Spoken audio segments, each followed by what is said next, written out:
plan if conditions continue to worsen to get to higher ground for not just you, but the people that rely on the church? We have an incredible church and church family, and my wife had posted on Facebook that we were going to meet in about 30 minutes of the time of the post. Probably 75 to 100 showed up, and then others that were just friends with us showed up. We just had such help, and was able to rescue a lot of the main stuff that we needed to our stage and to higher levels, so that the water wouldn't devastate that.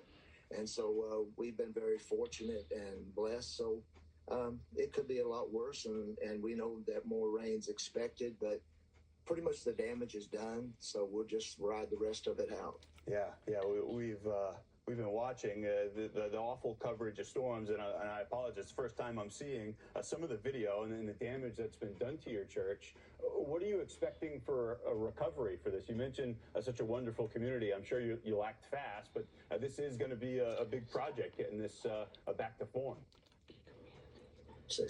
Yeah, so our plan is to meet on Monday evening to move a lot of our equipment into our gym, which will kind of transition into a makeshift sanctuary while we're renovating the church currently. And so our plan is to move things into storage and get the gym set up as our sanctuary.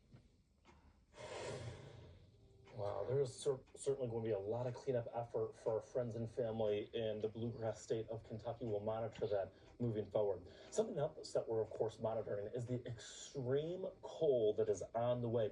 And we're actually already seeing that. What you're looking at now in pink are what we call extreme cold warnings.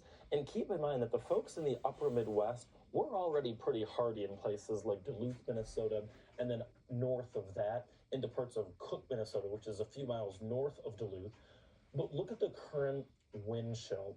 Nick, this is a smack in the face. 50 to almost 60 degrees below zero, the current wind chill right now. And Nick, you look at the wind chills in blue across the U.S. Look at Minot, North Dakota. Cook is not cooking.